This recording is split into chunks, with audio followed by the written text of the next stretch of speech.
Hello and good morning, Lily. My name is James Corbier. I am the creator of this Truth and Reconciliation board game, and I am here to show you how the game is played as per your request. So a little bit of background. This is the first game that I created back in 2017, and this was over the May long weekend. I picked up items from the dollar store to put together a quick trivia game.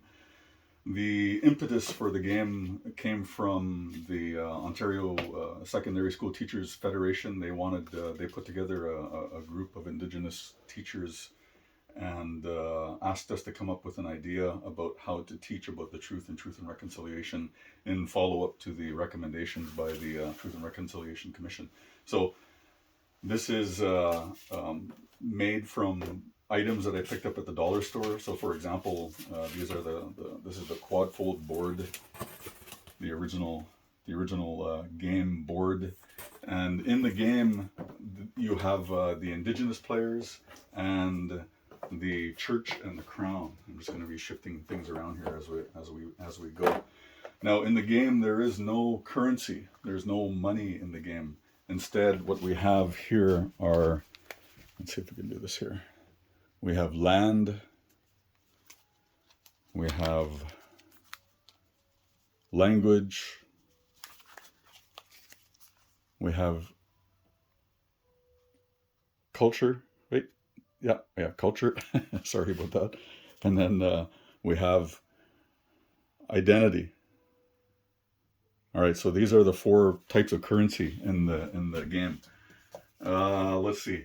In the initial copy of the game, we also had four types of trivia cards. So 13 of each. It's like a deck of cards, right? 13 cut and paste items in treaty cards.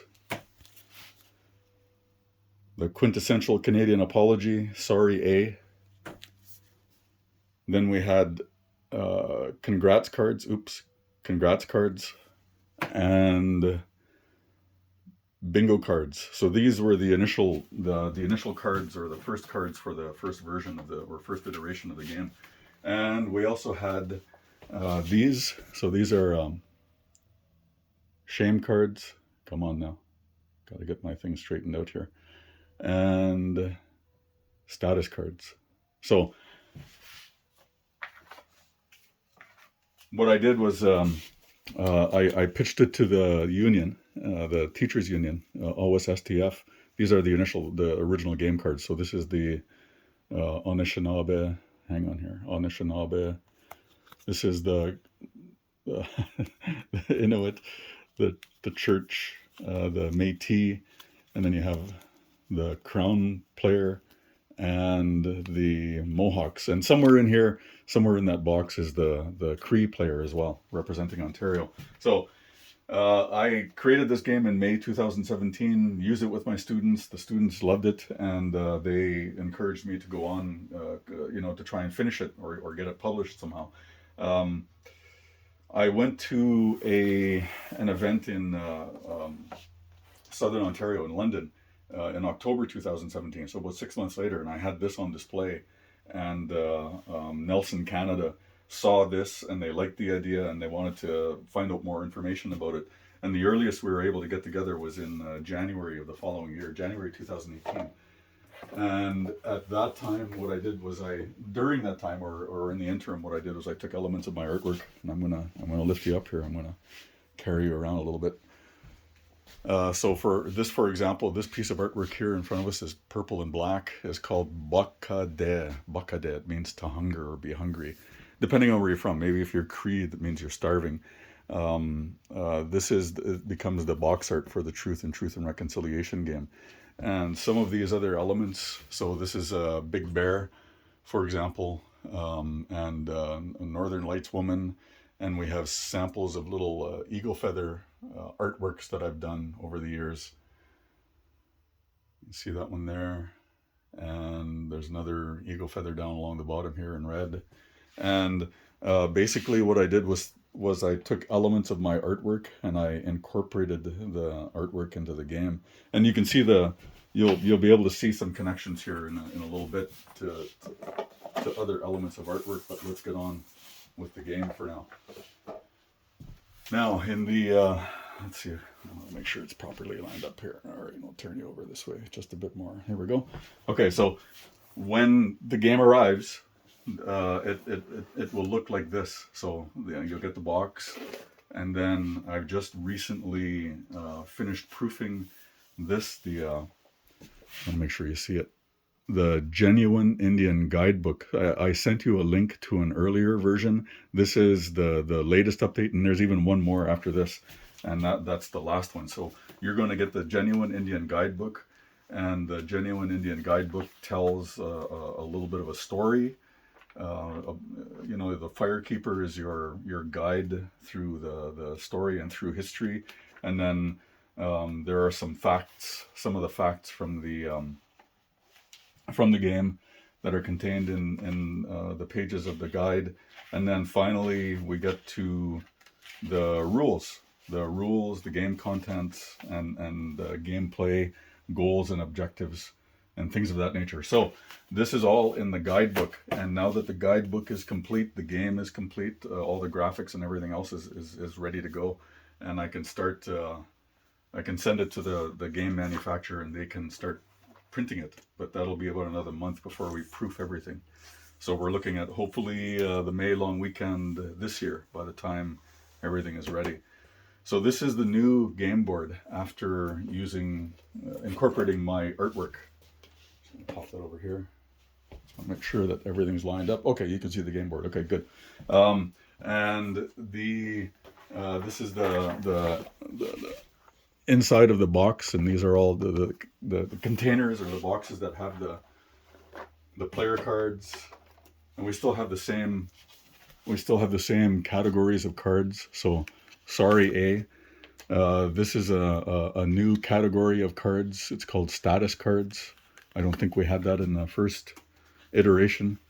Bingo cards, treaty cards, and sorry A. We already got sorry A. Okay, there's 5 categories. Congrats is being shy. I don't see it in there, but anyway, we got congrats cards in here as well. So these are your 5 categories of trivia cards in the game now. Oops, that status card up. Treaty. Oh, there it is. Bingo, and then there's the congrats card. So these are your trivia cards. Each of the trivia cards contains a fact from Canadian history, and how that fact or piece of Canadian history impacted on Indigenous people. Let's see. We still have the same.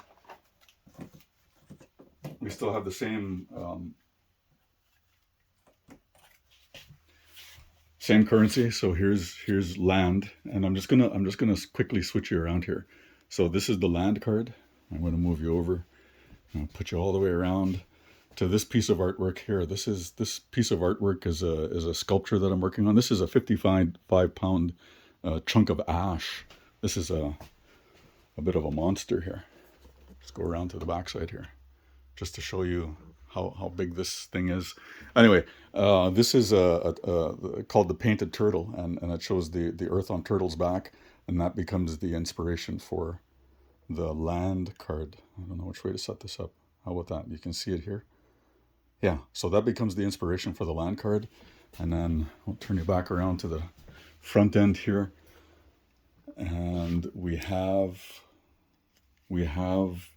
the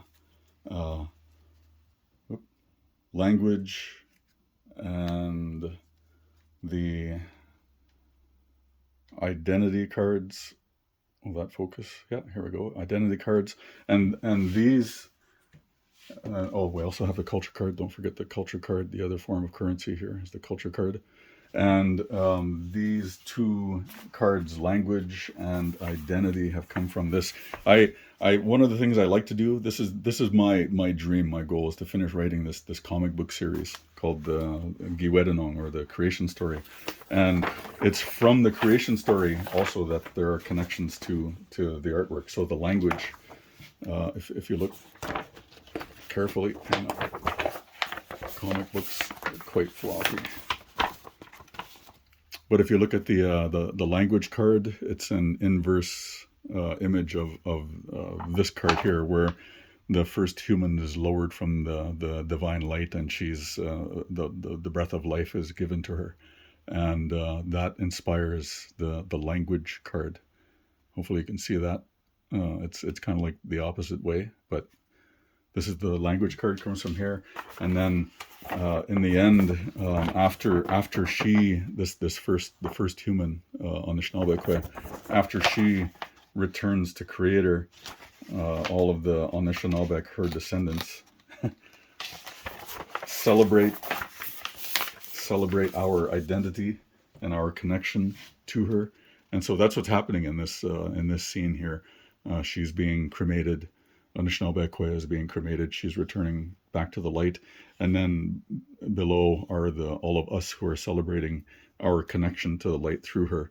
And so that's what this little identity card represents. So there's lots of connections to other elements of artwork that I've been working on over the past couple of years that are incorporated into the game, and they come from either the individual pieces of artwork like the turtle that I showed you, or the creation story comic book series. Let's see, where else are we going here? All right, so the idea here is that at the beginning of the game, let me just set up the, oh, and we still have the shame cards. We still have plenty of status cards, and over with one new addition, and these are humility cards. So all of these are also part of the game, or incorporated in the game. And the new things in this version of the game, the final version of the game, are these eagle feather cards. So these eagle feather cards are used specifically to count the number of times that you've gone around the circle or the board, Turtle Island. So I'll show you the eagle feather counting cards here in action there in just a minute. So we've got our currency, the eagle feather counting cards. We've got our trivia cards.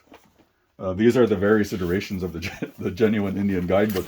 So these are our original sketches,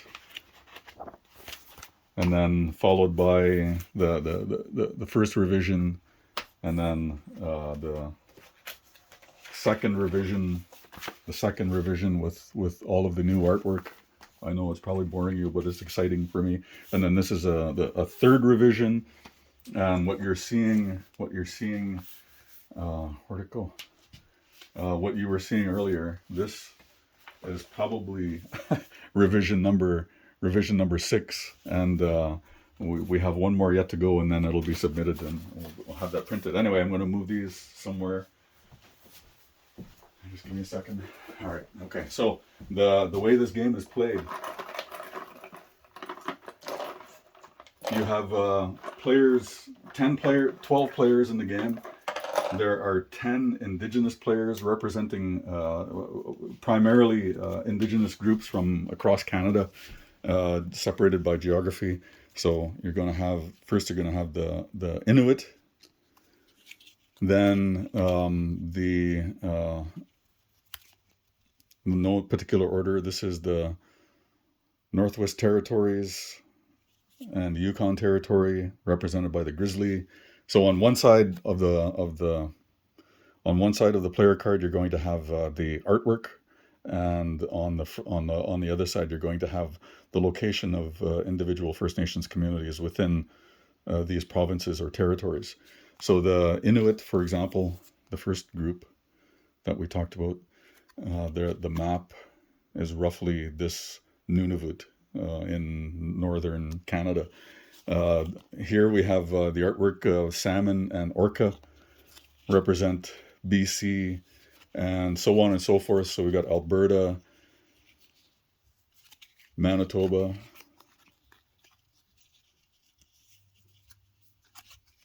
now we we skip all the way over to the East Coast. There we go. Followed by Quebec. Then